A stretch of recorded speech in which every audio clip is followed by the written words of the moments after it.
അസ്സാം വലൈക്കും വറഹമത്തുള്ള. പ്രിയപ്പെട്ട ശ്രോതാക്കളെ, ഇന്ന് നമ്മളൊരു റീലിനെയാണ് റിയാക്ട് ചെയ്യാൻ പോകുന്നത്. അതിൽ കാര്യമായിട്ട് പറയുന്നത് പരലോകവുമായി ബന്ധപ്പെട്ട് പല ആളുകൾക്കും സാധാരണയായി ഉണ്ടാകുന്ന ഒരു സംശയമാണ്. നമുക്ക് ആദ്യം ആ റീല് ഒന്ന് കേട്ടു നോക്കാം.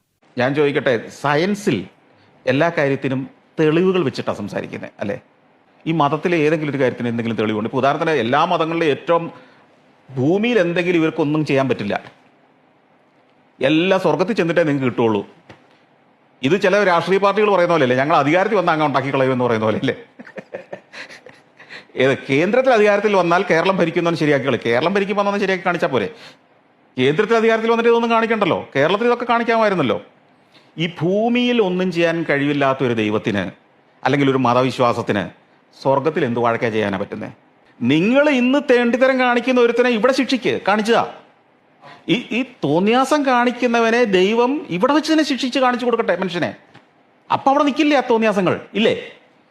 ഞാൻ ചോദിക്കട്ടെ, ഇവിടെ അധാർമിക പ്രവൃത്തി ചെയ്യുന്ന ഒരുവനെ, ആദ്യത്തെ ആളെ തന്നെ ദൈവം ഇവിടെ വെച്ച് അങ്ങ് ശിക്ഷിച്ചാൽ ഈ ഭൂമിയിലെ അധാർമിക പ്രവൃത്തി തന്നെ അങ്ങ് നിൽക്കില്ലേ?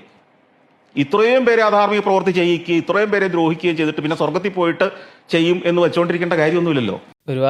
ഒരുപാട് വിമർശനങ്ങളും മുപ്പരുടെ ഒരുപാട് മനസ്സിലുള്ള എന്തൊക്കെയോ ആശയങ്ങളൊക്കെ കൂട്ടിക്കലർത്തി ഒരു പരുവാക്കിയിട്ടാണ് അവതരിപ്പിക്കുന്നത്. ആദ്യം മുപ്പര് ചോദിച്ചാൽ സയൻസിന് ഒരുപാട് വിഷയങ്ങളിൽ തെളിവുണ്ട്, പക്ഷേ മതത്തിന് എന്തെങ്കിലും തെളിവുണ്ടോ? അപ്പോൾ ഞാൻ വിചാരിച്ചത് ദൈവത്തിന് തെളിവുണ്ടോ എന്നതാണ് ചോദിക്കുന്നത്, അല്ലെങ്കിൽ പ്രവാചകത്വത്തിന് തെളിവുണ്ടോ എന്നതാണ്. അതിലേക്കാണ് വിമർശനം കിടക്കുന്നതാണ് നമ്മൾ വിചാരിക്കുക. അതൊന്നും പിന്നെ അറിയണ്ട. പിന്നെ നേരെ നീതിയുടെ എന്താ പറയുക, സംസ്ഥാപനം എങ്ങനെ സംഭവിക്കുന്നു, നീതിയുടെ സിസ്റ്റം എങ്ങനെയാണ് വർക്ക് ചെയ്യുന്നത് എന്നതിലേക്ക്, അതായത് ഒരുപാട് ഒരു സിസ്റ്റമാറ്റിക് ആയിട്ടുള്ള വിമർശനമോ അല്ലെങ്കിൽ സിസ്റ്റമാറ്റിക് ആയിട്ടുള്ള ഒരു വാദം അവതരിപ്പിക്കലോ ഒന്നുമല്ല. ഏതൊക്കെയോ കാര്യങ്ങൾ ഇങ്ങനെ ചേർത്ത് ഇത് പറഞ്ഞത് സന്തോഷ് ജോർജ് കുളങ്ങരയാണെങ്കിലും പല ആളുകൾ ഈ സോഷ്യൽ മീഡിയയിലൂടെയൊക്കെ ഇങ്ങനെ ജസ്റ്റ് ഇങ്ങനെ സ്ക്രോൾ ചെയ്ത് മതത്തെയൊക്കെ വളരെ വേഗമായി മാത്രം മനസ്സിലാക്കിയ ആളുകളുടെ മനസ്സിൽ പിന്നെ അവിടുന്ന് ഇവിടുന്ന് കിട്ടുന്ന ചെറിയ മുറി തോട്ട്സ് മൂപ്പരൊന്ന് കമ്പയർ ചെയ്തു എന്നുള്ളത് മാത്രമാണ്. അത് അദ്ദേഹത്തിന് മാത്രമായിട്ടൊരു ചിന്തയായിട്ട് എനിക്ക് തോന്നുന്നില്ല. മാത്രമല്ല കുറെ മുൻധാരണകളാണ്. ഇപ്പൊ പടച്ചോനെ കുറിച്ച്, ദൈവത്തെ കുറിച്ച്, ദൈവം ഇപ്പൊ ഇടപെട്ടോണോ അല്ലെങ്കിൽ ഞാൻ അനുസരിക്കില്ല എന്ന് പറയാൻ അദ്ദേഹത്തിന്റെ വാശിക്ക് ദൈവം നിന്നൊടുക്കണം. അങ്ങനെ നിന്നൊടുത്താൽ ഞാൻ ദൈവത്തിൽ വിശ്വസിക്കും. ആ ഒരു ടൈപ്പ് ഒരു മുൻധാരണ അതിലിങ്ങനെ കാണാൻ കഴിയും. അതില് എപ്പിസ്റ്റമോളജി തൊട്ട് തന്നെ അതിലൊരു പ്രശ്നം വരുന്നുണ്ട്. അതായത് ഒന്ന്, പിന്നെ സയൻസിൽ തെളിവുണ്ട്, മതത്തിനോ അല്ലെങ്കിൽ മതം പറയുന്ന കാര്യങ്ങൾക്കോ തെളിവില്ല. അതിനെ പിന്നെ വിശദീകരിക്കാണ് വേണ്ടത്, പക്ഷെ അത് ചെയ്തിട്ടില്ല. പക്ഷെ അത് പറഞ്ഞു പോകുമ്പോൾ വെച്ചാൽ അദ്ദേഹം പൊതുവെ സംഭവിക്കുന്ന ഒരു വിഷയം തന്നെയാണ് ഈ എംപിരിക്കൽ എവിഡൻസും ആണ് അദ്ദേഹം ഉദ്ദേശിക്കുന്നതാണ് മനസ്സിലാക്കുന്നത്. അതായത് ഏതെങ്കിലും ഒരു കാര്യം അത് എംപിരിക്കലി പ്രൂവ് ചെയ്യാൻ, അനുഭവജ്ഞാനത്തിലൂടെ അറിഞ്ഞാൽ മാത്രമാണ് അത് അറിവ്. നേരിട്ട് പിന്നെ ആ നിലക്ക് പ്രൂവ് ചെയ്യുക, ഇപ്പൊ ലാബിൽ ടെസ്റ്റ് ചെയ്ത് കാണിച്ചു കൊടുക്കുക, അങ്ങനെയുള്ള പിന്നെ തെളിവുകളായിരിക്കാം അദ്ദേഹം ഉദ്ദേശിക്കുന്നത്. പക്ഷെ നമുക്ക് എല്ലാവർക്കും അറിയുന്ന ഒരു കാര്യമാണ്, തെളിവ് എന്ന് പറഞ്ഞാൽ ഈ പറഞ്ഞ എംപിരിക്കൽ എവിഡൻസുകൾ മാത്രമല്ല, ലോജിക്കൽ എവിഡൻസുകൾ ഉണ്ട്, അതേപോലെ തന്നെ ടെസ്റ്റിമോണിയൽ എവിഡൻസ് ഉണ്ട്. ഇപ്പം അദ്ദേഹം പറഞ്ഞത് സയൻസിൽ തെളിവുണ്ട്. അങ്ങനെയാണെങ്കിൽ ഗാന്ധി ജീവിച്ചിരുന്നു എന്നുള്ളതിന് എന്താണ് തെളിവ് എന്ന് ചോദിച്ചാൽ അദ്ദേഹം പറയാം തെളിവുണ്ട് എന്ന് പറയും. ഇവർ ഇങ്ങനെയൊക്കെ സയൻസിലാണ് തെളിവ് എന്നൊക്കെ പറയുന്നുണ്ടെങ്കിലും ഗാന്ധിജി ജീവിച്ചിരിക്കുന്നു എന്നുള്ള തെളിഞ്ഞതാണോ അല്ലെങ്കിൽ തെളിവുണ്ടോ എന്ന് ചോദിച്ചാൽ അദ്ദേഹം പറയും ഉണ്ട് എന്ന് പറയും. അപ്പോൾ അവരുടെ മനസ്സിലേക്ക് അത് കുറച്ച് ചരിത്രം വസ്തുതകൾ ഉണ്ടല്ലോ, അതുപോലെ തന്നെ രേഖകൾ ഉണ്ടല്ലോ, ഫോട്ടോസ് ഉണ്ടല്ലോ എന്നൊക്കെയാണ്. ടെസ്റ്റിമോണിയൽ എവിഡൻസുകളാണ്, ഇതൊന്നും ഒരിക്കലും എംപിരിക്കൽ എവിഡൻസുകളല്ല. ഇതെല്ലാം ടെസ്റ്റിമോണിയൽ എവിഡൻസ്. ഒരു ഫോട്ടോ കാണിച്ച് ഇത് ഗാന്ധിജി ആണെന്ന് പറഞ്ഞാൽ പോലും അത് ആരാണോ ആ ടെസ്റ്റിമോണിയെ നമ്മൾ വിശ്വസിച്ചതുകൊണ്ടാണ്. അതെ. പക്ഷെ വേറെ സയൻസ് സയന്റിഫിക് എന്ന് പറയുമ്പോൾ ഇവര് ചില ആളുകൾ എന്ത് ചെയ്യുന്ന പറയും, വ്യവസ്ഥാപിതമായി ലഭിക്കുന്ന എല്ലാ അറിവുകളെയും സയൻസ് എന്ന് പറയും. അങ്ങനെയാണെങ്കിൽ ആ സയൻസിൽ വ്യവസ്ഥാപിതമായി ലഭിക്കുന്ന എല്ലാ അറിവുകളെയും സയൻസ് എന്ന് വിളിക്കുമ്പോൾ നിങ്ങൾ ആക്ച്വലി ജ്ഞാനമാർഗത്തെ അല്ലെങ്കിൽ എപ്പിസ്റ്റമോളജിയാണ് നിങ്ങൾ സയൻസ് എന്ന് വിളിക്കുന്നത്. അങ്ങനെയാണെങ്കിൽ ആ സയൻസിൽ മതത്തിനും തെളിവുണ്ട്, ഒരു സംശയമില്ല. ഇനി നിങ്ങൾ സയൻസ് എന്ന് പറയുന്നത് ഫസ്റ്റ് അവർ ഈ സയൻസിനെ പറ്റി പറയും, എന്നിട്ട് തെളിവുകളുടെ വിഷയം വരുമ്പോൾ അവരെന്ത് ചെയ്യും, എംപിരിക്കൽ നോളജിനെ പറ്റി, അനുഭവജ്ഞാനത്തെ പറ്റി, ഭൗതിക ശാസ്ത്രത്തെ പറ്റി മാത്രം പറയും. ഭൗതിക ശാസ്ത്രത്തെ പറ്റിയാണെങ്കിൽ ഭൗതിക ശാസ്ത്രത്തിൽ തെളിയിക്കാൻ പറ്റുന്ന അല്ലെങ്കിൽ ഭൗതിക ശാസ്ത്രത്തോട് അറിയാൻ പറ്റുന്ന വിഷയമല്ല ദൈവം എന്ന് പറയുന്നത്, അല്ലെങ്കിൽ ദൈവികമായിട്ട് സന്ദേശം എന്ന് പറയുന്നത്. കാരണം അത് രണ്ട് മേഖലയാണ്. ഭൗതിക ശാസ്ത്രത്തിൻ്റെ മേഖല എന്ന് പറഞ്ഞാൽ നാച്ചുറൽ വേൾഡാണ്, ഫിസിക്കൽ വേൾഡാണ്. ഭൗതിക ലോകം പ്രകൃതി ലോകമാണ്. ആ പ്രകൃതി ലോകത്തെയും ഭൗതിക ലോകത്തെയും പറ്റി മാത്രം പഠിക്കാനുള്ളതാണ് ഈ ഫിസിക്കൽ സയൻസ് അല്ലെങ്കിൽ ഈ ഭൗതിക ശാസ്ത്രം എന്ന് പറയുന്ന സാധനം. ഈ ഭൗതികശാസ്ത്രത്തിലൂടെ അഭൗതികമായ പ്രകൃതിക്ക് അതീതനായിട്ടുള്ള പടച്ചവനെ പറ്റി പഠിക്കണം എന്ന് പറയുന്നത് നമ്മൾ സാധാരണ പറയാറുണ്ട് തെർമോമീറ്റർ വെച്ചിട്ട് തൂക്കം അളന്നാലേ ഞാൻ അത് സമ്മതിക്കൂ എന്ന് പറയുന്നത് പോലത്തെ ഷാഢ്യമാണ്, പിടിവാശിയാണ്, വിഡ്ഢിത്തമാണെന്നുള്ളത്. ബാക്കിയുള്ള പിന്നെ എപ്പിസ്റ്റമോളജിയുടെ ബേസ് പഠിക്കുക എന്നുള്ളത് തന്നെയാണ് ഇതിൽ ഏറ്റവും പ്രധാനമായിട്ട്. ഇപ്പോൾ പൊതുവെ ആളുകൾ പറയുന്നതാണ് മതത്തിന് തെളിവില്ലല്ലോ, മതത്തിന്റെ വിശ്വാസങ്ങൾക്ക് തെളിവില്ലല്ലോ. അപ്പോൾ ഈ പറയുന്ന ആളുകളെ സംബന്ധിച്ചിടത്തോളം നേരത്തെ പറഞ്ഞതുപോലെ തന്നെയാണ് ശാസ്ത്രീയ മനോഭാവം എന്ന് പറഞ്ഞുകൊണ്ട് യുക്തിപരമായി എടുക്കുന്ന വിഷയങ്ങളടക്കം അവർ ശാസ്ത്രീയ മനോഭാവം എന്നാണ് മനസ്സിലാക്കുന്നത്. ഇപ്പോൾ ഒന്നും കൂട്ടിയാൽ 2 എന്നുള്ളതിന് തെളിവുണ്ടോ എന്ന് ചോദിച്ചാൽ ഇവരൊക്കെ പറയാൻ തെളിവുണ്ട് എന്നാണ്. അപ്പൊ അത് ഒരിക്കലും എംപിരിക്കലി പ്രൂവ്ഡ് അല്ല, എംപിരിക്കലി അല്ല അതിന്റെ ഒരു തെളിവ്, അത് ലോജിക്കലാണ്. അപ്പൊ അങ്ങനെയുള്ള ഒരുപാട് കാര്യങ്ങൾ അത് നമ്മൾ തെളിവായിട്ട് എടുക്കുന്നുണ്ടെങ്കിൽ, ഗാന്ധിജി ജീവിച്ചിരുന്നു അല്ലെങ്കിൽ ഇന്ത്യൻ സ്വാതന്ത്ര്യ സമരം നടന്നു എന്നുള്ളത് തെളിവായി എടുക്കുന്നുണ്ടെങ്കിൽ അവിടെ ടെസ്റ്റിമോണിയെ നമ്മൾ തെളിവായി പരിഗണിക്കുന്നുണ്ട് എന്നാണ് അതിന്റെ അർത്ഥം. അതുപോലെ തന്നെ ലോജിക്കിനെ തെളിവായി പരിഗണിക്കുന്നുണ്ട് എന്നാണ് അർത്ഥം. അതുപോലെ തന്നെ ഈ കാണുന്നതെല്ലാം യാഥാർത്ഥ്യമാണ്, ഞാനും നിങ്ങളും ഇപ്പോൾ മുഹ്സിനെ ഞാൻ തൊടുന്നുണ്ട്, മുഹ്സിൻ എന്ന് പറയുന്ന ഒരു വ്യക്തി ഉണ്ട് എന്നുള്ളത് ഞാൻ മനസ്സിലാക്കുന്നുണ്ട്. അപ്പൊ അത് ഒരു യഥാർത്ഥത്തിൽ ഒരു ഇൻഡ്യൂറ്റീവ് ആയിട്ടുള്ള നോളജാണ്. ഇവിടെ ഉള്ളതെല്ലാം യാഥാർത്ഥ്യം തന്നെ, ഇതൊന്നും മായയല്ല എന്നുള്ളത് ഒരു ഇൻഡ്യൂറ്റീവ് ആയിട്ടുള്ള നോളജ്. അപ്പോൾ ഇൻഡ്യൂറ്റീവായ നോളജിനെ നമ്മൾ എടുക്കുന്നുണ്ട്, ടെസ്റ്റിമോണിയൽ എടുക്കുന്നുണ്ട്, ലോജിക്കൽ എടുക്കുന്നുണ്ട്, അതിൻ്റെ കൂടെ എംപിരിക്കൽ എടുക്കുന്നുണ്ട്. അപ്പോൾ ഈ 4നെ നമ്മൾ തെളിവായി എടുക്കുകയാണെന്നുണ്ടെങ്കിൽ, തെളിവിൻ്റെ വഴികളായി എടുക്കുകയാണെന്നുണ്ടെങ്കിൽ അതിൽ 3 വഴികളിലൂടെ നമുക്ക് എന്ത് ചെയ്യാൻ പറ്റും, ദൈവത്തിനെ തെളിയിക്കാൻ സാധിക്കും, വിശ്വാസങ്ങളെ തെളിയിക്കാൻ സാധിക്കും. അപ്പോൾ അതിൽ ഏറ്റവും പ്രധാനമായിട്ട് ലോജിക്കിലൂടെ നമുക്ക് ദൈവമുണ്ട് എന്നുള്ളതിന് വളരെ സിസ്റ്റമാറ്റിക് ആയിട്ടുള്ള ആർഗ്യുമെന്റേഷൻ നമുക്ക് കാണാൻ സാധിക്കും. ഒരുപാട് ആർഗ്യുമെന്റുകൾ നമ്മൾ ഒരുപാട് ചർച്ചകളൊക്കെ നടത്തിയിട്ടുണ്ട്. അപ്പോൾ അത് പറയുമ്പോൾ പറയും അത് പറ്റൂല. അപ്പോൾ നേരത്തെ പറഞ്ഞ മാതിരി എംപിരിക്കൽ തെളിവുകൾ മാത്രമാണ് തെളിവ് എന്നുള്ളതിലേക്ക് മാറുകയും ചെയ്യും. ഇങ്ങനെ നിങ്ങൾ പറഞ്ഞ പോലെ എപ്പിസ്റ്റമോളജിക്കൽ ആയിട്ടുള്ള എവിഡൻസുകൾ എങ്ങനെ കാണണമെന്ന് അറിയാത്തതിന്റെ ഒരു പ്രശ്നമാണ്. ഇപ്പോൾ നമ്മൾ എല്ലാ കാര്യത്തിനും ഒരേപോലെയുള്ള തെളിവുകളുടെ സ്വഭാവം ഉണ്ടാവും. അതാണ് ഇപ്പൊ നമ്മൾ പറഞ്ഞതിന്റെ ഒരു ആകത്തുക. ഇപ്പൊ നമ്മൾ ഒരു ഭൗതികമായി നടക്കുന്ന എന്തെങ്കിലും പ്രക്രിയയാണെങ്കിൽ അതിന് ചിലപ്പോൾ എംപാരിക്കൽ എവിഡൻസുകൾ ഉണ്ടാവും, അനുഭവജ്ഞാനത്തിന്റെ അടിസ്ഥാനത്തിലുള്ള എവിഡൻസുകൾ ഉണ്ടാവും. എന്നാൽ അതേസമയം ലോജിക്കലായിട്ടുള്ള ഒരു സാധനം, ഇപ്പം ഒന്നും കൂട്ടിയാൽ 2 എന്നതൊരു ലോജിക്കൽ സാധനമാണ്. അതിന് ഒരിക്കലും ഒരു ടെസ്റ്റ് ട്യൂബിലിട്ട് പരീക്ഷിക്കാൻ പറ്റുന്നതോ ടെലസ്കോപ്പോ മൈക്രോസ്കോപ്പോ ഒന്നും ഉപയോഗിച്ച് നമുക്ക് കണ്ടെത്താൻ കഴിയുന്ന സാധനമല്ല. അനുഭവജ്ഞാനത്തിന്റെ അടിസ്ഥാനത്തിലാണ്. അനുഭവജ്ഞാനപരമല്ല അവിടെ എവിഡൻസ്, അവിടെ ലോജിക്കൽ എവിഡൻസ് ആണ്. അപ്പോൾ ഓരോ സംഗതികൾക്ക് ഉണ്ട്. ഇപ്പോൾ ചിലപ്പോൾ ടെസ്റ്റിമോണിയൽ, ഇപ്പൊ അധികവും ചരിത്രപരമായിട്ടുള്ള കാര്യങ്ങൾ, ചരിത്രപരമായ സംഭവങ്ങൾക്കൊക്കെ നമ്മൾ ഒരിക്കലും എംപാരിക്കൽ എവിഡൻസ് അല്ല നോക്കുക. ഇപ്പൊ ഞാനത് അനുഭവിച്ചിട്ടുണ്ടോ എന്നതല്ല, ഒരു ചരിത്രപരമായ മാത്രമല്ല ഇപ്പോൾ സയൻസിന്റെ ഭൗതിക ശാസ്ത്രത്തിന്റെ പല വിഷയങ്ങൾ പോലും ഓരോ ആളുകളും അറിവായി നേടുന്നത് ത്രൂ ടെസ്റ്റിമോണിയാണ്, അല്ലെങ്കിൽ രേഖാപരമായിട്ടുള്ള അറിവായിട്ടാണ്. നമ്മൾ സയൻസ് ആയിട്ട് മനസ്സിലാക്കുന്ന ഒരു 99% നമ്മൾ ടെസ്റ്റിമോണി. കാരണം അതിലുള്ള ഓരോ എക്സ്പെരിമെന്റ് നമ്മൾ സ്വയം അനുഭവിച്ചു. അത് സാധ്യമല്ല. അങ്ങനെയാണെങ്കിൽ മനുഷ്യകുലത്തിന് വളർച്ച ഉണ്ടാവില്ല. ഈ കഴിഞ്ഞു പോയ കാലഘട്ടത്തിൽ കണ്ടുപിടിച്ച എല്ലാ ഭൗതിക ശാസ്ത്ര അറിവുകളും ഞാൻ ആദ്യം എല്ലാം എംപിരിക്കലി വെരിഫൈഡ് ആയി, അല്ലെങ്കിൽ ഞാൻ വെരിഫൈ ചെയ്തിട്ട് ശേഷമേ എനിക്കൊരു പഠനം നടത്താൻ പറ്റുമെങ്കിൽ എനിക്ക് സയൻസ് ഒരു കണ്ടുപിടുത്തം നടത്താൻ പറ്റൂല. എല്ലാ ശാസ്ത്രജ്ഞരും മനുഷ്യന്റെ ആയുസ് ഹ്രസ്വമാണ്, വളരെ ചുരുങ്ങിയ. ഇതിന്റെ ഉള്ളിൽ ഈ എക്സ്പെരിമെന്റുകൾ കഴിഞ്ഞ നൂറ്റാണ്ടുകളായിട്ട് നടന്ന എക്സ്പെരിമെന്റുകൾ മുഴുവൻ ചെയ്ത് പ്രൂവ് ചെയ്തിട്ട് ഇനി അടുത്ത എന്റെ ഒരു ഇതിങ്ങനെ പ്രായോഗികമല്ല എന്നുള്ളൊരു വിഷയം. മറ്റൊന്നും അതിന്റെ ആവശ്യമില്ല. കാരണം നമുക്ക് ഓൾറെഡി റിലേ ചെയ്യാൻ പറ്റുന്ന വേറൊരു സോഴ്സ് ഉണ്ട്. ഈ അറിവിനെ എംപിരിക്കലി മാത്രമേ സ്വീകരിക്കാൻ പറ്റുള്ളൂ, റിലേ ചെയ്യാൻ പറ്റുള്ളൂ എന്ന് പറയുമ്പോഴുള്ള പിടിവാശിയിലൂടെ വരുന്ന ഈ ഒരു പ്രയാസം നമുക്കില്ല. കാരണം നമുക്ക് റിലേ ചെയ്യാൻ പറ്റുന്ന വേറെ സോഴ്സാണ് ടെസ്റ്റിമോണി എന്ന് പറഞ്ഞാൽ. അതിലൂടെ അറിവ് നേടാം.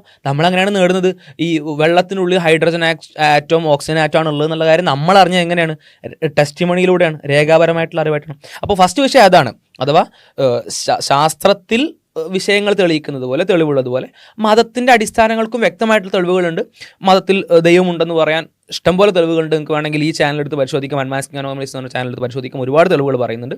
അതേപോലെ തന്നെ ദൈവദൂതനാണ്, അല്ലെങ്കിൽ ദൈവം അയച്ച പ്രവാചകനാണ് മുഹമ്മദ് നബി സല്ലല്ലാഹു അലൈഹി വസല്ലം എന്നുള്ളതിനും ഒരുപാട് തെളിവുകൾ മുഹമ്മദ് നബിയുടെ പ്രവാചകത്വമായി ബന്ധപ്പെട്ട് ഈ ചാനൽ കാണാൻ കഴിയും. അപ്പോൾ അടിസ്ഥാനങ്ങൾക്ക് വ്യക്തമായ തെളിവുകളുണ്ട്. ഇനി അടിസ്ഥാനങ്ങളിലൂടെ പറയുന്ന വിഷയങ്ങളോ, അതിൽ ചില വിഷയങ്ങൾ അല്ലെങ്കിൽ അതിൽ പറയുന്ന വിഷയങ്ങൾ അത് നമ്മൾ വീണ്ടും നമ്മളുടേതായിട്ടുള്ള മറ്റു മേഖലകളിലൂടെ അറിഞ്ഞ്, അല്ലെങ്കിൽ ആ രീതിയിലുള്ള വിവരശേഖരത്തിലൂടെ പരിശോധിച്ച് മാത്രമേ സ്വീകരിക്കൂ എന്ന് പറയുന്നതിൽ പ്രശ്നമുണ്ടെന്നാണ് പറയുന്നത്. ഒരു ദൈവം ഉണ്ടെന്ന് ബോധ്യപ്പെട്ടു, ആ ദൈവത്തിനാണ് സകലതും അറിയുക, അവൻ സർവ്വജ്ഞാനിയാണെന്ന് മനസ്സിലായി, ആ ദൈവം എനിക്കൊരു സന്ദേശം അയച്ചിട്ടുണ്ടെന്ന് മനസ്സിലായി. ആ ദൈവം അയച്ച സർവ്വജ്ഞാനിയായ ദൈവം അയച്ചിട്ടുള്ള സന്ദേശം അതെനിക്ക് ലഭിക്കുന്ന വേളയിൽ ആ അറിവും ഞാൻ സ്വീകരിക്കണമെങ്കിൽ എൻ്റെ പരിമിതമായിട്ടുള്ള ഒരുപാട് കഴിവുകൾ ഉപയോഗിച്ച്, എൻ്റെ ലിമിറ്റഡ് ആയിട്ടുള്ള കാഴ്ച, കേൾവി, ബുദ്ധിശക്തി ഇതൊക്കെ ഉപയോഗിച്ച് വീണ്ടും വെരിഫൈ ചെയ്താലേ ആ സർവ്വജ്ഞാനിയായ ദൈവം പറഞ്ഞ കാര്യം അവൻ സർവ്വജ്ഞാനിയാണെന്ന് ബോധ്യപ്പെട്ടിട്ടോ ആദ്യം അത് തെളിയിക്കണം, ബോധ്യപ്പെടണം. അങ്ങനെ ബോധ്യപ്പെട്ടിരിക്കെ അവരിൽ നിന്ന് വന്ന സന്ദേശമാണ് ഒരു കാര്യമെന്ന് മനസ്സിലാക്കിയിരിക്കെ ആ സന്ദേശത്തെ വീണ്ടും ഈ പരിമിതമായ ഒരു സർക്കിളിനുള്ളിൽ കെട്ടിയിട്ട് ഇതിൻ്റെ ഉള്ളിൽ ബോധ്യപ്പെട്ടാലേ സ്വീകരിക്കും എന്ന് പറയുന്നത് മണ്ടത്തരാന്നാണ് പറയുന്നത്. അല്ലെങ്കിൽ അതിൽ ലോജിക് ഇല്ല എന്നാണ് പറയുന്നത്. അത് അയുക്തിപരമായിട്ടുള്ള നിലപാടാണെന്നാണ് സൂചിപ്പിക്കുന്നത്. കാരണം ഇവിടെ നമ്മൾ ഓൾറെഡി ഒരു ലോജിക്കൽ പ്രിമൈസ് മനസ്സിലാക്കുന്നു. അതായത് ദൈവം സർവ്വജ്ഞാനിയാണ്. അതൊക്കെ നമുക്ക് വേറെ രൂപത്തിലുള്ള തെളിവുകൾ, ഇപ്പം നമ്മൾ പറഞ്ഞ പോലെ വ്യത്യസ്ത തെളിവുകൾ ഉണ്ടാവും ഓരോ വിഷയം അനുസരിച്ച്. അപ്പൊ അങ്ങനെ തെളിവുകളൊക്കെ കിട്ടി, ഇത് ദൈവമാണ്, ദൈവത്തിൽ നിന്ന് വന്ന സന്ദേശമാണ്, ഇതൊക്കെ ബോധ്യപ്പെട്ടതിന് ശേഷം പിന്നെയും അതിൽ എന്നാൽ ഈ ജ്ഞാനത്തിൽ എന്തോ പ്രശ്നമുണ്ട്. ഒരു സർവ്വജ്ഞാനിയായ ഒരു എൻറ്റിറ്റി, ഒരു അസ്തിത്വം നമുക്കൊരു വിവരം തന്നിട്ട് എന്നാൽ ഇതിൽ എന്തെങ്കിലും പ്രശ്നങ്ങളുണ്ടല്ലോ, നമ്മുടെ യുക്തിപരമായ പരിമിതികൾ വെച്ചിട്ട് നമ്മൾ ചിന്തിക്കുന്നതിന്റെ അതിൽ മനുഷ്യനൊരു അഹങ്കാരം കൂടി ഉണ്ട്. ആരൊക്കെ പറഞ്ഞിട്ടും കാര്യമില്ല, ഇനി ദൈവം പറഞ്ഞിട്ടും കാര്യമില്ല, എന്റെ അറിവിലൂടെ, എന്റെ എന്താ പറയുക അനുഭവജ്ഞാനത്തിലൂടെ എനിക്ക് പരിമിതികളുണ്ടെന്ന് എല്ലാവർക്കും അറിയുന്ന കാര്യമാണ്. നമ്മുടെ യുക്തിക്കൊക്കെ പരിമിതികളുണ്ട്. അതോടൊപ്പം ഇപ്പൊ എപ്പിസ്റ്റമോളജിയിലെ പ്രശ്നം നമ്മൾ സൂചിപ്പിച്ചു. രണ്ടാമത്തെ മൂപ്പരുടെ വലിയൊരു പ്രശ്നം, എന്തുകൊണ്ട് പഠിച്ചവൻ ഈ ലോകത്ത് വെച്ച് തന്നെ ഈ പ്രശ്നങ്ങൾക്കൊന്നും തീർപ്പ് കൽപ്പിക്കാത്ത. അവിടെയാണ് ഞാൻ നേരത്തെ പറഞ്ഞത് മുൻധാരണകളുടെ ഒരു പ്രശ്നം. അതായത് പടച്ചോൻ ഈ ലോകത്തിലെല്ലാം പെട്ടെന്ന് ഒത്തുതീർപ്പാക്കേണ്ട ആളാണ്. അങ്ങനെ ഒത്തുതീർപ്പാക്കലാണ് പടച്ചവന്റെ ഉത്തരവാദിത്വം എന്ന് നമ്മളങ്ങോട്ട് ഡിസൈഡ് ഡ്യൂട്ടി നമ്മൾ കൊടുക്കുകയാണ്. അവിടെയാണ് വലിയൊരു വിഡ്ഢിത്തം വരുന്നത്. കാരണം പടച്ചവന് നമ്മളല്ലല്ലോ ഡ്യൂട്ടി അസൈൻ ചെയ്യുന്നത്. പടച്ചവനാണ് എല്ലാം സൃഷ്ടിച്ചത്, അവനാണ് സർവശക്തൻ, അവനാണ് സർവജ്ഞാനി. അപ്പൊ അവനാണ് തീരുമാനിക്കേണ്ടത് എന്താണ് ഇനി ചെയ്യേണ്ടത് എന്നുള്ളത്. അങ്ങനെ പടച്ചവൻ തീരുമാനിച്ചത് നമ്മളെ പരീക്ഷിക്കാനാണ്. അപ്പൊ നമ്മളെ പരീക്ഷിക്കണമെങ്കിൽ സ്വാഭാവികമായിട്ട് എന്ത് വേണം, നമുക്ക് ഫ്രീഡം വേണം, നമുക്ക് നന്മ ചെയ്യാനും തിന്മ ചെയ്യാനുള്ള ഫ്രീഡം വേണം. അങ്ങനെയാണെങ്കിൽ മാത്രമല്ലേ അതിനൊരു അർത്ഥമുള്ളൂ. ഇതിൽ ഈ ഒരു വ്യവസ്ഥ പഠിച്ചോൻ ഇങ്ങനെ ഒരു വ്യവസ്ഥ സൃഷ്ടിച്ചു. അതിൽ ചില ആളുകളൊക്കെ ചോദിക്കാറുണ്ട്, തിന്മ ചെയ്യാൻ പറ്റാത്തവരെ സൃഷ്ടിച്ചൂടെ, അല്ലെങ്കിൽ തിന്മ ചെയ്യാതായിക്കൂടെ? അങ്ങനെയുള്ളത് പടച്ചോന് പോസിബിൾ ആണ്. പടച്ചോൻ മലക്കുകളെ സൃഷ്ടിച്ചിട്ടുണ്ട്, അങ്ങനെയുള്ള കാര്യങ്ങളൊക്കെ ഉണ്ട്. ഈ പടച്ചോൻ തീരുമാനിച്ചു ഇങ്ങനൊരു വ്യവസ്ഥ ഉണ്ടാക്കണം. അതായത് മനുഷ്യന്മാരെന്ന് പറയുന്ന, അല്ലെങ്കിൽ ജിന്നുകൾ എന്ന് പറയുന്ന നന്മയും തിന്മയും ചെയ്യാൻ സാധിക്കുന്ന ഇച്ഛാ സ്വാതന്ത്ര്യമുള്ള ഒരു സൃഷ്ടികളെ, അത്തരത്തിലുള്ള സൃഷ്ടികൾ സൃഷ്ടിക്കണം. അവരെ ഈ ലോകത്തേക്ക് അയക്കണം. അവർക്ക് പിന്നെ തെറ്റ് ചെയ്യാനും ശരി ചെയ്യാനുള്ള സ്വാതന്ത്ര്യത്തോടു കൂടി ജീവിക്കാൻ സാധിക്കണം. അങ്ങനെയുള്ളൊരു വ്യവസ്ഥ ഉണ്ടാക്കാൻ പടച്ചോൻ തീരുമാനിച്ചു. പടച്ചോൻ അങ്ങനെ തീരുമാനിച്ച് അങ്ങനെ ഒരു വ്യവസ്ഥയുണ്ടാക്കി. ആ വ്യവസ്ഥയിലാണ് നമ്മൾ.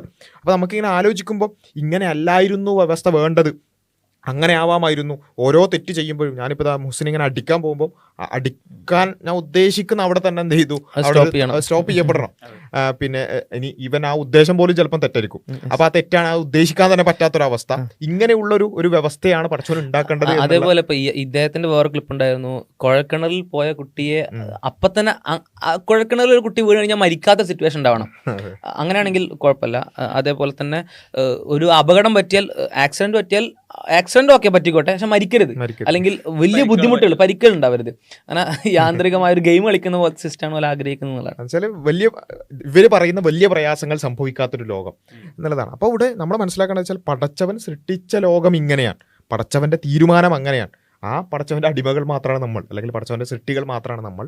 അപ്പോൾ അവിടെ നമ്മൾ ഡിക്റ്റേറ്റ് ചെയ്യാണ് പടച്ചവനോട്, ഇങ്ങനെ ആവണം, ഇങ്ങനെ ആക്കണം, ഈ രൂപത്തിൽ ഇടപെട്ടോളണം, അല്ലെങ്കിൽ ഞാൻ ബേസിക്കലി ദൈവത്തിന്റെ ലക്ഷ്യം എന്താണെന്നുള്ളത് നമ്മൾ തീരുമാനിച്ചു കൊടുക്കാനാണ്. അപ്പം ഒരു ലാസ്റ്റ് പറയുന്നുള്ളത് അതിൽ അങ്ങനെയാണെങ്കിൽ ഇവിടെ അധാർമികത ഉണ്ടാവുമല്ലോ. അപ്പോൾ ദൈവത്തിന്റെ ഉദ്ദേശം എന്ന് പറഞ്ഞാൽ എന്താ, ഇവിടുത്തെ അധാർമികത ഇല്ലാതെയാക്കുന്ന, ആളുകൾക്ക് നല്ലതാകാൻ വേണ്ടി ആഗ്രഹിക്കുന്ന, അതിനുവേണ്ടി ഇങ്ങനെ പണിയെടുത്തിട്ട് എന്താ ആൾക്കാർ നല്ലതാവാത്തത് എന്ന് സങ്കടപ്പെട്ടിരിക്കുന്ന ഒരാളായിട്ടാണ് ഇവർ ദൈവത്തെ കാണുന്നത്. ദൈവം പറയുന്നു അങ്ങനെയല്ല, നിങ്ങളിൽ തിന്മ സാധ്യമാക്കിയത്. മനുഷ്യനെ നേരത്തെ പറഞ്ഞ പോലെ തന്നെ തിന്മ ചെയ്യൽ അസാധ്യമാകുന്ന രീതിയിൽ പടച്ചവൻ ഉണ്ടാക്കാമായിരുന്നു. അതുപോലെ പടച്ച ഒരുപാട് ആയത്തുകൾ പറയുന്നുണ്ട്, നിങ്ങൾ വേണമെങ്കിൽ ഒറ്റ മതമാക്കാമായിരുന്നു, നിങ്ങൾ വേണമെങ്കിൽ എല്ലാവരെയും സ്വർഗത്തിൽ പ്രവേശിപ്പിക്കാമായിരുന്നു. ഇതൊക്കെ പടച്ചവന് സാധ്യമാണ്. അല്ലെങ്കിൽ നേരത്തെ പറഞ്ഞ പോലെ തന്നെ അത്തരം ലോകങ്ങൾ പടച്ചുണ്ടാക്കിയിട്ടുണ്ട്. തിന്മ ചെയ്യാൻ പറ്റൂല സ്വർഗത്തിൽ, സുഖം മാത്രമേ ഉണ്ടാവുള്ളൂ സ്വർഗത്തിൽ. അങ്ങനെ ഒരു ലോകം പടച്ചുണ്ടാക്കിയിട്ടുണ്ട്. അതേപോലെ തന്നെ തിന്മ ചെയ്യാൻ പറ്റാത്ത, പടച്ചവന്റെ കൽപ്പനകൾ അനുസരിക്കുന്ന, വെറും നന്മകൾ മാത്രം നിരന്തരം ചെയ്തുകൊണ്ടിരിക്കുന്ന മലക്കുകളെ പടച്ചുണ്ടാക്കിയിട്ടുണ്ട്. അപ്പോൾ ഇതൊക്കെ പടച്ചവന് സാധ്യമാണ്, പടച്ചവൻ പറയുന്നതുമാണ്, എനിക്ക് വേണമെങ്കിൽ ഉണ്ടാക്കാമായിരുന്നു. പക്ഷെ പടച്ചവൻ അങ്ങനെ ഒരു ഉദ്ദേശം നമ്മുടെ സൃഷ്ടിയിൽ ഉദ്ദേശിച്ചിട്ടില്ല. പടച്ചവൻ അങ്ങനെ ഉദ്ദേശിക്കാനുള്ള സ്വാതന്ത്ര്യം അവർ കൊടുക്കുന്നില്ല. ഇപ്പൊ നമ്മളിങ്ങനെ പറയുമ്പോഴേ ഇത് നിങ്ങൾ പറയണല്ലേ, എന്തെങ്കിലും തെളിവുകൾ, അതായത് പ്രമാണങ്ങൾ എന്തെങ്കിലും തെളിവുകൾ ഉണ്ടോ എന്ന് സ്വാഭാവികമായിട്ട് ചോദിച്ചേക്കാം. അപ്പൊ ഖുർആനിലെ ഒരായത്ത് നമുക്ക് കാണാം, വിശുദ്ധ ഖുർആനിലെ 10-ാമത്തെ അധ്യായം സൂറത്ത് യൂനുസിലെ 99-ാമത്തെ വചനമാണ്. അതിൽ പറയുന്നുണ്ട്, വലൗ ഷാ റബ്ബുക, നിന്റെ രക്ഷിതാവ്, നിന്റെ പടച്ചവൻ ഉദ്ദേശിച്ചിട്ടുണ്ടെങ്കിൽ ലആമന മൻ ഫിൽ അർദി കുല്ലുഹും ജമീഅ, ഭൂമിയിലുള്ള എല്ലാവരും തീർച്ചയായും വിശ്വസിച്ചേനെ. അപ്പൊ തന്നെ അവിടുന്ന് മനസ്സിലാകും പടച്ചവൻ ഇത് പോസിബിൾ ആണ്. പക്ഷെ പടച്ചവൻ അത് ചെയ്തിട്ടില്ല, അങ്ങനെ നിർബന്ധം. എന്നിട്ട് അടുത്ത അതിന്റെ തുടർച്ചയായിട്ട് അതേ വചനത്തിന്റെ ബാക്കി നമുക്ക് കാണാം. അഫ അൻത മുഹമ്മദ് നബി സല്ലല്ലാഹു അലൈഹി വസല്ലമയോടാണ് പറയുന്നത്, അഫ അൻത തുക്രിഹുൻ നാസ ഹത്താ യകൂനു മുഅ്മിനീൻ. ഇങ്ങനെയാണ് കാര്യം എന്നിരിക്കെ, ഞാൻ അവർക്ക് സ്വാതന്ത്ര്യം നൽകിയിട്ടുണ്ട് എന്നിരിക്കെ, ലോകത്തുള്ള മുഴുവൻ ആളുകളെയും എനിക്ക് വേണമെങ്കിൽ വിശ്വാസികളാക്കാമായിരുന്നു എന്നിരിക്കെ, താങ്കൾ അവരെ മുഅ്മിനുകളാകാൻ, സത്യവിശ്വാസികളാകാൻ നിർബന്ധിക്കുകയാണോ എന്ന് പറഞ്ഞിട്ട്, അതായത് ഇസ്ലാം നിർബന്ധ പരിവർത്തനമല്ല എന്ന് മുഹമ്മദ് നബി സല്ലല്ലാഹു അലൈഹി വസല്ലം സൂചിപ്പിക്കുകയും അതോടൊപ്പം പടച്ചവൻ ഇതൊക്കെ ചെയ്യാൻ അവർക്ക് സ്വാതന്ത്ര്യം കൊടുത്തിട്ടുണ്ട് എന്ന പ്രഖ്യാപനം ഖുർആനിലൂടെ തന്നെ നടത്തണം. ഇങ്ങനെയുള്ള പടച്ചവനാണ് പറയണത് ഇതൊന്നും നടത്താൻ പാടില്ലല്ലോ. ഈ ചോദ്യത്തിന്റെ തുടർച്ചയാണ് ഇത്. ഇപ്പോൾ ചില ആൾക്കാർ ചോദിക്കാറുണ്ട്, ദൈവമുണ്ടെങ്കിൽ ഇവിടെ ഒറ്റ മതമല്ലേ ഉണ്ടാവുള്ളൂ, എങ്ങനെ കുറെ മതം? അതായത് വഴിപിടക്കാനുള്ളൊരു അവസ്ഥ അവിടെ പടച്ചവൻ തന്നിട്ടുണ്ട്. എന്തിനാ? ആരൊക്കെ വഴിപിഴക്കുന്നുള്ള പരീക്ഷണത്തിനാണത്. അല്ലെങ്കിൽ ആ വഴിപിഴവിന്റെ സാധ്യതകൾക്കിടയിൽ നിന്നും ശരിയായ വഴിയിൽ ഉറച്ചു നിൽക്കുന്നത് ആരാണെന്ന് പരിശോധിക്കാൻ വേണ്ടിയിട്ടാണ്. അതുപോലെ ചില ആൾക്കാർ ചോദിക്കും, അങ്ങനെ ദൈവത്തിന്റെ മതമാണ് ഇസ്ലാമെങ്കിൽ ഖുർആൻ വായിക്കുമ്പോൾ എങ്ങനെ പല ഇന്റർപ്രിട്ടേഷൻസ് കിട്ടുന്നത്? അല്ലെങ്കിൽ ഒരേ ഖുർആനും ഒരേ സുന്നത്തും വായിക്കുമ്പോൾ ആൾക്കാർ എങ്ങനെ പല വഴികളിലേക്ക് പോകുന്നത്? അങ്ങനെയാണത് പടച്ചോൻ ക്രമീകരിച്ചിട്ടുള്ളത്. ഈ ഖുർആൻ വായിക്കുമ്പോഴും ഈ സുന്നത്ത് വായിക്കുമ്പോഴും അല്ലെങ്കിൽ ഖുർആൻ സുന്നത്തും അനുസരിച്ച് ജീവിക്കാൻ സൊസൈറ്റിയിൽ ശ്രമിക്കുമ്പോഴും അവന്റെ മുന്നിൽ പലതരത്തിലുള്ള ഇന്റർപ്രിട്ടേഷൻസ് വരണം, അല്ലെങ്കിൽ പലതരത്തിലുള്ള വഴികൾ അനുകൂലം തെളിഞ്ഞു വരണം. എന്നിട്ട് അവൻ എന്ത് ചെയ്യണം എന്നറിയോ? ശരിക്കും ആത്മാർത്ഥമായി പ്രമാണങ്ങളിലേക്ക് മടങ്ങിയാൽ കിട്ടാവുന്ന ശരിയായിട്ടുള്ള വഴിയിലേക്ക് എന്ത് ചെയ്യണം? ഉറച്ചു നിൽക്കണം. അവന് സൊസൈറ്റിയിൽ പ്രഷർ ഉണ്ടാവും, അവന് വേറെ തരത്തിലുള്ള പ്രഷറുകൾ ഉണ്ടാവും, അവന് പല രീതിയിലുള്ള വഴികൾ അവൻ്റെ മുന്നിലുണ്ടാവും, പല സാധ്യതകൾ ഉണ്ടാവും. ഈ സാധ്യതകൾ അവൻ്റെ മുന്നിൽ പോസിബിൾ ആക്കിയത് പടച്ചവനാണ്. എന്തിനാ? പരീക്ഷണത്തിനകത്ത് പറഞ്ഞ പോലെ തന്നെ ഈ ലോകത്തെ ജീവിതത്തിന്റെ ഉദ്ദേശമായി പടച്ചവൻ പറയണത് എന്താണ്? ഖലഖൽ മൗത വൽ ഹയാത്ത, മരണവും ജീവിതവും സൃഷ്ടിച്ചിട്ടുള്ളതാണ്. ലിയബ്ലുവക്കും അയ്യുക്കും അഹ്സനു അമല, നിങ്ങൾ ആരാണ് ഏറ്റവും നന്നായിട്ട് പ്രവർത്തിക്കുന്നതെന്ന് പരീക്ഷിക്കാൻ വേണ്ടിയിട്ടാണ്. ആ പരീക്ഷണത്തിന് വേണ്ടി ഈ ലോകം മനോഹരമായി പ്രവർത്തിച്ചുകൊണ്ടിരിക്കുന്നു. ശരിക്കും അവൻ്റെ സൃഷ്ടി വൈഭവം നമുക്ക് കാണാൻ കഴിയുന്നത് ഈ ലോകത്ത് അവൻ നൽകിയ എല്ലാ സിസ്റ്റത്തിലൂടെയും അവൻ നമ്മെ പരീക്ഷിക്കുക എന്ന് പറയുന്ന കർമ്മം, ആ പ്രവർത്തനം ഏറ്റവും നന്നായിട്ട് നടന്നുകൊണ്ടിരിക്കുന്നു. ഇപ്പോൾ മലക്കുകളെ പോലെ നമ്മളെ സൃഷ്ടിച്ചിട്ടില്ലെങ്കിൽ, അല്ലെങ്കിൽ സ്വർഗത്തെ പോലെ സംവിധാനമാണ് ഇവിടെ ഉള്ളതെങ്കിൽ, പടച്ചവൻ്റെ പരീക്ഷണം എന്നുള്ള ഉദ്ദേശം നടക്കാത്ത ഒരു സൃഷ്ടിയുടെ ലക്ഷ്യം പൂർണ്ണമാവാത്തൊരു ലോകമായിട്ട് ഇത് മാറുമായിരുന്നു. അഥവാ ഈ ലോകത്തിൻ്റെ ലക്ഷ്യം പരീക്ഷണം നടത്തലും ആ ലോകത്ത് ജീവിക്കുന്ന ആളുകൾ മലക്കുകളെ പോലെ തിന്മ ചെയ്യാൻ പറ്റാത്ത, നന്മ മാത്രം ചെയ്യുന്ന, പടച്ചവനെ ഒബേ ചെയ്യൽ മാത്രം ചെയ്യുന്ന ആളുകളാവുകയും അതേപോലെ തന്നെ ഈ ലോകത്ത് സുഖം മാത്രം ലഭിക്കുന്ന സ്വർഗം പോലത്തെ അവസ്ഥയും ഉണ്ടാവുകയാണ് ചെയ്തതെങ്കിൽ, പരീക്ഷണം എന്ന ഉദ്ദേശം നടക്കാത്ത, അഥവാ ഈ ലോകത്തിൻ്റെ സൃഷ്ടിയുടെ ലക്ഷ്യം പോസിബിൾ ആവാത്ത ഒരു എന്താ പറയുക, അപൂർണമായ സൃഷ്ടിയായിട്ടോ ഫെയിൽഡ് ആയിട്ടോ സൃഷ്ടിയായിട്ടോ ഇതിന് വിലയിരുത്തുമായിരുന്നു അങ്ങനെയാണെങ്കിൽ. പക്ഷെ അങ്ങനെയല്ല. പടച്ചോൻ പരീക്ഷണം നടത്താൻ വേണ്ടി സൃഷ്ടി ഉണ്ടാക്കി എന്ന് പറയുന്നു. അവിടെ മനോഹരമായ പരീക്ഷണം നടക്കുന്നു. എവിടെ നോക്കിയാലും പരീക്ഷണത്തിലുള്ള സാധ്യതകൾ കാണുന്നു. നന്മ തിന്മ ഏത് വേണമെങ്കിൽ തിരഞ്ഞെടുക്കാം. ആ തിരഞ്ഞെടുക്കാനുള്ള ഓപ്ഷനുകൾക്കിടയിൽ നിന്നും നന്മ തിരഞ്ഞെടുക്കാനുള്ള ഒരു സാധ്യത അവൻ്റെ മുന്നിലുണ്ടാവുന്നു. ആ തിരഞ്ഞെടുപ്പിന് അവന് ആ തരത്തിൽ പ്രതിഫലം കിട്ടുന്നു. അഥവാ ആ പരീക്ഷണം അവിടെ വിജയകരമായിട്ട് പൂർത്തീകരിക്കുന്നു. അതേപോലെ തന്നെ മുന്നിൽ സുഖമുണ്ട്, അതേപോലെ തന്നെ പ്രയാസമുണ്ട്. സുഖവും പ്രയാസവും സാധ്യമാകുമ്പോഴാണ് സുഖത്തിലെയും പ്രയാസത്തിലെയും അവൻ്റെ പ്രതികരണങ്ങളെ പറ്റി പരീക്ഷിക്കാൻ പറ്റുള്ളൂ. സുഖമുള്ളവനും ദുഃഖമുള്ളവനും പ്രയാസമുള്ളവനും അവരുടെ പ്രതികരണങ്ങൾ വ്യത്യസ്തമാക്കാൻ പറ്റുന്ന എപ്പോഴാണ്? സുഖമുള്ളവനെ സംബന്ധിച്ച് അവൻ്റെ മുന്നിൽ പ്രയാസമുള്ളവനെ കാണുമ്പോഴാണ്. പ്രയാസമുള്ളവനെ സംബന്ധിച്ച് അവൻ്റെ മുന്നിൽ സുഖമുള്ളവനെ കാണുമ്പോഴാണ്. എല്ലാവർക്കും പ്രയാസമാണെങ്കിൽ പ്രയാസം ശരിക്കും പ്രയാസമല്ല. എല്ലാവർക്കും പ്രയാസമാണെങ്കിൽ പ്രയാസം എന്നുള്ള പ്രയാസം അത് ഡിഫോൾട്ടായിരിക്കും. അതാണ് നോർമൽ. എല്ലാവർക്കും പട്ടിണിയാണെങ്കിൽ ആ പട്ടിണൊരു പ്രയാസമല്ല, ഭക്ഷണം അതേ ഉള്ളൂ എന്നായിരിക്കും നമ്മൾ മനസ്സിലാക്കുക. ഭക്ഷണമുള്ളവനെ കാണുമ്പോഴാണ്, അല്ലെങ്കിൽ ഭക്ഷണമുള്ള അവസ്ഥ അറിയുമ്പോഴാണ് ഭക്ഷണമില്ലായ്മ ഒരു പ്രയാസമാകുന്നത്. അത് പരീക്ഷണമാണ്. അതേപോലെ എല്ലാവർക്കും ഭക്ഷണം ഉണ്ടെങ്കിലും അത് പരീക്ഷണമല്ല. എല്ലാവർക്കും ഭക്ഷണം ഉണ്ടെങ്കിലും അത് ഡിഫോൾട്ടായിരിക്കും, നോർമലായിരിക്കും. ഭക്ഷണം ഇല്ലാത്തവനെ കാണുമ്പോഴാണ് എന്ത് ചെയ്യുന്നത്? ഭക്ഷണമുള്ള അവസ്ഥ പരീക്ഷണമാകുന്നത്. ഞാൻ അവർക്ക് വേണ്ടി എന്തെങ്കിലും ചെയ്യണം, അല്ലെങ്കിൽ എനിക്ക് ഈ കിട്ടിയ അനുഗ്രഹത്തിന് നന്ദി കാണിക്കണം എന്ന പരീക്ഷണം സംഭവിക്കുന്നത്. ആ തരത്തിൽ ഈ ലോകത്ത് സംഭവിക്കുന്ന, അതേപോലെ നന്മ ചെയ്യാനും തിന്മ ചെയ്യാനും, സുഖം അനുഭവിക്കാനും പ്രയാസം അനുഭവിക്കാനും, പടച്ചവൻ അനുസരിക്കാനും അനുസരിക്കാതിരിക്കാനും, സത്യം അന്വേഷിക്കുമ്പോൾ പല വഴികൾ കണ്ട് ആ പല വഴികളിൽ നിന്ന് ഒന്ന് തിരഞ്ഞെടുക്കാനുള്ള ആ സ്വാതന്ത്ര്യം ഉണ്ടാകുമ്പോഴാണ് അവൻ്റെ ലക്ഷ്യം പൂർത്തീകരിക്കുന്നത്. ഇവിടെ നമ്മൾ ചെയ്യുന്ന എന്താണ്? പടച്ചവൻ്റെ ലക്ഷ്യം ഒന്നും പറ്റില്ല. പടച്ചവൻ അവൻ്റെ സൃഷ്ടിപ്പിനെ പറ്റി പറഞ്ഞ ലക്ഷ്യമൊന്നും ഞാൻ സ്വീകരിക്കില്ല. ഞാനൊരു ലക്ഷ്യം പറയും, അതിനനുസരിച്ച് പടച്ചവൻ പ്രവർത്തിക്കുന്നുണ്ടോ? അങ്ങനെയാണെങ്കിൽ ഞാൻ അംഗീകരിക്കാമെന്ന് പറയുന്ന പടച്ചവനാവാൻ ശ്രമിക്കുന്ന ചില ആൾക്കാരാണ്. നമ്മൾ സന്തോഷ് ജോർജ് കുളങ്ങരയുടെ ഈ ഒരു അഭിപ്രായത്തോട് നമ്മൾ വിയോജിക്കുന്നു. നമ്മൾ അദ്ദേഹത്തിന്റെ ഫീൽഡിലുള്ള അദ്ദേഹത്തിന്റെ പ്രവർത്തനങ്ങൾ നമ്മൾ വില കുറച്ച് കാണുന്നില്ല. നമ്മൾ പലരും അത് ആസ്വദിക്കുന്നവരാണ്, അദ്ദേഹത്തിന്റെ പല പ്രോഗ്രാമുകളും. പക്ഷേ ഇങ്ങനത്തെ ബാലിശമായ വാദങ്ങൾ വരുമ്പോൾ സ്വാഭാവികമായിട്ട് അതിനെ നമ്മൾ പിന്നെ വേറെ നമുക്ക് മനസ്സിലാക്കുന്ന ചില നല്ലൊരു യാത്രികനാണ് ഒരാൾ എന്നുള്ളത് കൊണ്ട് അതൊരു അവതാരകനാണ് ഒരാളെന്നുള്ളതുകൊണ്ട് അയാൾക്ക് തത്വശാസ്ത്രപരമായിട്ടോ ഫിലോസഫിക്കലായിട്ടുള്ള അക്യുറേറ്റ് സ്റ്റേറ്റ്മെന്റ്സ് പറയാനുള്ള ഒരു പവർ ഉണ്ടാവുമെന്ന് വിചാരിക്കേണ്ട ആവശ്യമില്ല. അയാൾക്ക് അതിൽ ഒതന്റിസിറ്റിയോ അതിൽ അതോറിറ്റിയോ കൊടുക്കേണ്ട ആവശ്യമില്ല. ഒരു തമാശ എന്താ വെച്ചാൽ അദ്ദേഹത്തിന്റെ പല അഭിപ്രായങ്ങളൊക്കെ ഇപ്പൊ രാഷ്ട്രമായിട്ട് ബന്ധപ്പെട്ട് ടൂറിസം എങ്ങനെ ഇതാക്കാം വികസിപ്പിക്കാം എന്നൊക്കെ അഭിപ്രായങ്ങൾ വരുമ്പോൾ യൂട്യൂബ് കമന്റ്സിലൊക്കെ നമുക്ക് കാണാൻ കഴിയും ഇദ്ദേഹം മുഖ്യമന്ത്രി ആയാലും പ്രശ്നങ്ങൾ ഇദ്ദേഹം പ്രധാനമന്ത്രിയാകണം. അപ്പോൾ ഒരു ഫീൽഡിൽ ഒരാൾ ശോഭിച്ചു നിന്നു എന്നതുകൊണ്ട് അല്ലെങ്കിൽ വ്യത്യസ്ത ഫീൽഡുകളിൽ ഒരാൾ ശോഭിച്ചു നിന്നു എന്നുള്ളതുകൊണ്ട് അയാൾ എല്ലാ കാര്യങ്ങളിലും ഒരു വേദവാക്യമായിട്ട് എടുക്കുക എന്നുള്ളത് വളരെ ബാലിശമായ ഒരു രീതി. ചില ഇംഗ്ലീഷ് പ്രൊഫസർമാരൊക്കെ സയന്റിസ്റ്റുകളായിട്ട് അവതരിക്കുന്നത് പോലെ. പിന്നെ ഇതിൽ ഏറ്റവും പ്രധാനമായിട്ട് കൺക്ലൂഡ് ചെയ്യുകയാണെന്നുണ്ടെങ്കിൽ ഇതാണ്, ദൈവം എന്താണ്, അല്ലെങ്കിൽ ദൈവ സങ്കല്പം എന്താണ്, അതിലുള്ള യാഥാർത്ഥ്യം എന്താണ്, അത് ഏത് രൂപത്തിലാണ് ദൈവം സൃഷ്ടിക്കാൻ ഉദ്ദേശിച്ചത് എന്നുള്ളത് അറ്റ്ലീസ്റ്റ് അതിൽ ആ ഒരു പ്രിമൈസിന്റെ അകത്തേക്ക് കടന്നുകൊണ്ടാണ് നമുക്കതിനെ വിശദീകരിക്കാൻ പറ്റുള്ളൂ. അതായത് ഞാൻ ദൈവത്തെ നിഷേധിക്കുകയും ചെയ്യാം, എന്നിട്ട് ഞാനായിട്ടൊരു ദൈവത്തിന്റെ ക്വാളിറ്റീസും പിന്നെ പ്രത്യേകതകളൊക്കെ നിശ്ചയിച്ചിട്ട് ഞാൻ പറയുന്ന ഒരു ദൈവം, ആ ദൈവം ഇങ്ങനെ ചെയ്യണം, അങ്ങനെ ചെയ്യാത്തതുകൊണ്ട് ദൈവം കുറ്റക്കാരനാണ് അല്ലെങ്കിൽ മതം പ്രശ്നമാണ് എന്ന് പറയുന്നത്, അതായത് ഒരു സ്ട്രോമാൻ ഉണ്ടാക്കി വെക്കുകയാണ്. അതായത് ഞാൻ ഉദ്ദേശിക്കുന്ന ദൈവം എന്ന് പറഞ്ഞാൽ, അതായത് ഇവിടെ ഒരു പ്രശ്നം സംഭവിക്കും അപ്പം തന്നെ സൂപ്പർമാനെ പോലെ വന്ന് അവിടെ ഇടപെട്ട് തിരിച്ചു പോകുന്ന ഒരു ദൈവത്തിനെ ഞാൻ എന്ത് ചെയ്തിട്ടുണ്ട്, കണ്ടുവച്ചിട്ടുണ്ട്. അതാണ് ഞാൻ കണ്ട ദൈവം. പക്ഷെ ഞാൻ ദൈവം നിഷേധിയാണ്, പക്ഷെ ഞാൻ കണ്ട ദൈവം ഇതാണ്. അപ്പോൾ ഈ ദൈവം അത് ചെയ്യാത്തതുകൊണ്ട് ഈ ദൈവം പ്രശ്നക്കാരനാണ് എന്ന് പറയുന്ന ഒരു, അതായത് ഈ ഖുറാനിൽ പറഞ്ഞ വമാ ഖദറുല്ലാഹ ഹഖ ഖദ്രിഹി എന്ന് പറയാം. അതായത് അവർ ദൈവത്തെ മനസ്സിലാക്കേണ്ട രൂപത്തിൽ മനസ്സിലാക്കിയിട്ടില്ല എന്ന് പറയുന്ന അതേ കാര്യം തന്നെയാണ് ഈ വിമർശനമോ അല്ലെങ്കിൽ ഈ സംശയമൊക്കെ വരുന്ന ആളുകളുടെ മൊത്തം സംസാരം എടുത്ത് നോക്കിയാൽ നമുക്ക് കൺക്ലൂഡ് ചെയ്യാൻ പറ്റുന്ന ആ ഒരു ആയത്തിൽ നിന്നാണെന്നാണ് എനിക്ക് തോന്നുന്നത്. അപ്പോൾ ഇത്തരത്തിലുള്ള പല ബാലിശ്യമായിട്ടുള്ള വിശ്വാസികളോ അല്ലെങ്കിൽ ഈവൻ മതഗ്രന്ഥങ്ങളോ പറയാത്തൊരു ദൈവത്തെ സൃഷ്ടിക്കുക, എന്നിട്ട് ആ ദൈവത്തിന് കുറേ ക്വാളിറ്റീസ് അവർ തന്നെ കൊടുക്കുക, എന്നിട്ട് അതിനെ കടന്ന് വിമർശിക്കുക എന്നുള്ള ഒരു രീതിയാണ് പൊതുവെ ഇത്തരത്തിലുള്ള സംസാരങ്ങളിൽ കാണാറുള്ളത്. ഇൻഷാ അല്ലാഹ് ഇത്തരം സംസാരങ്ങൾ അതുപോലെ തന്നെ ഇത്തരം വിഷയങ്ങൾ കൂടുതലായി നമുക്ക് ചർച്ച ചെയ്യാം. നമ്മുടെ ചാനൽ സബ്സ്ക്രൈബ് ചെയ്യുക, കൂടുതൽ ആളുകളിലേക്ക് എത്തിക്കുക. അസ്സലാമു അലൈക്കും വറഹ്മത്തുള്ളാഹി.